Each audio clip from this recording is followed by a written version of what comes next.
নমস্কার। আজ আমি মূলো ভাজা করছি। এই মূলো ভাজা গরম ভাতে খেতে খুব ভালো লাগে। শীতকালের এই লাল লাল মূলো খেতে খুব টেস্টি হয়। এইভাবে আপনারা একবার ভেজে খেয়ে দেখুন, খুব ভালো লাগবে।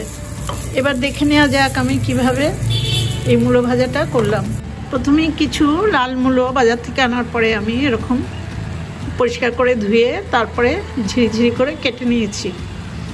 এই কেটে নেওয়া মূলোটা আমি একটা কড়াইতে গ্যাসের উপরে মিডিয়াম ফ্লেমে বসিয়ে দিয়েছি। এই মূলোর মধ্যে অল্প একটু জল দেব,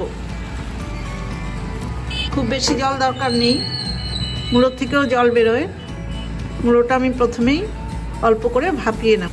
মূলোটা ভাপানোর জন্য আমি অল্প কিছুক্ষণের জন্য ঢেকে দিলাম। 5 মিনিট পর আমি ঢাকাটা খুলছি। মূলোটা দেখুন ভাপানো হয়ে গেছে। মাঝে একবার ঢাকাটা খুলে আমি মূলোগুলো একটু নেড়ে দিয়েছি। এবার মূলোর মধ্যে থেকে আমি এক্সট্রা জল কিছুটা বার করে ফেলে দেব।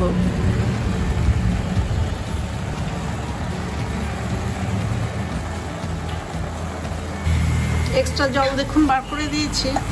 এবার মূলোর পরিমাণে আমি লবণ দেব। 1 চামচের একটু কম লবণ দিলাম।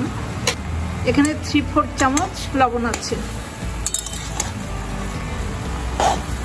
আর 1/2 চামচ মতো গুঁড়ো হলুদ। এই হলুদ আর লবণটা আমি মূলোর সাথে ভালো করে মিশিয়ে দেব। মূলোগুলো আমি ভাজা করব, সেই জন্য আমি এই জলটা পুরো শুকিয়ে ফেলবো। জলটা শুকিয়ে নিলে মূলোটা ভাজতে অনেক সুবিধা হবে। দেখুন আরও 4-5 মিনিট সময় নিয়ে আমি মিডিয়াম টু হাই ফ্লেমে মূলোগুলোকে একদম শুকিয়ে নিলাম। জলটা নিচে আর লেগে নেই। কড়াইটা নামিয়ে নেব, নিয়ে অন্য একটা কড়াই বসিয়ে মূলোটা ভাজবো। এবার আমি একটা ননস্টিক কড়াই বসিয়ে তাতে পরিমাণ মতো সর্ষের তেল দিয়েছি।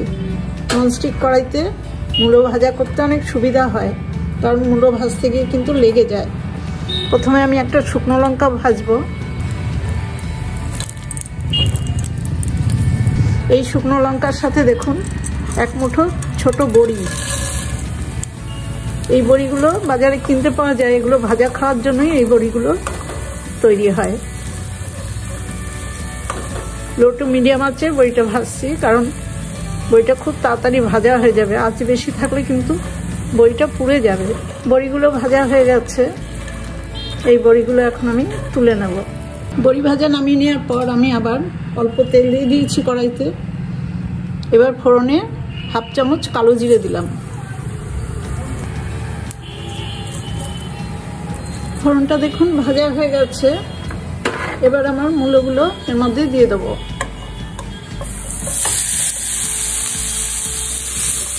ভাপিয়ে রাখা যে মূলোগুলো আমি রেখেছিলাম সেগুলো দিয়ে দিলাম। 3-4টে কাঁচা লঙ্কা আমি ভালো করে কুচিয়ে এর মধ্যে দিয়ে দিলাম।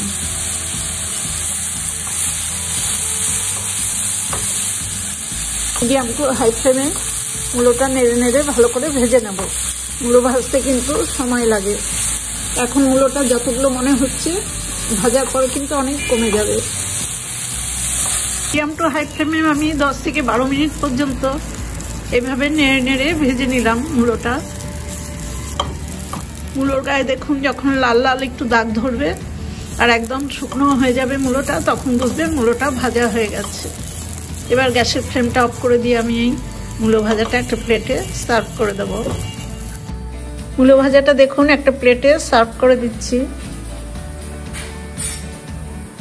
এরকম মূলো ভাজা দিয়ে কিন্তু গরম ভাত খেতে খুব ভালো লাগে। এই মূলো ভাজাও আমি আমার মায়ের কাছ থেকেই শিখেছি।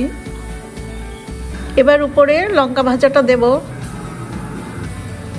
আর গরম গরম এই মূলো ভাজা খাওয়ার সময় বড়িটা ওপর দিয়ে দিতে হয়। এই বড়িগুলো ওপর দিয়ে দিলাম। এই ছোট বড়িগুলো কিন্তু পোস্ত বড়ি, যার জন্য খুব তাড়াতাড়ি ভাজা হয়ে যায়।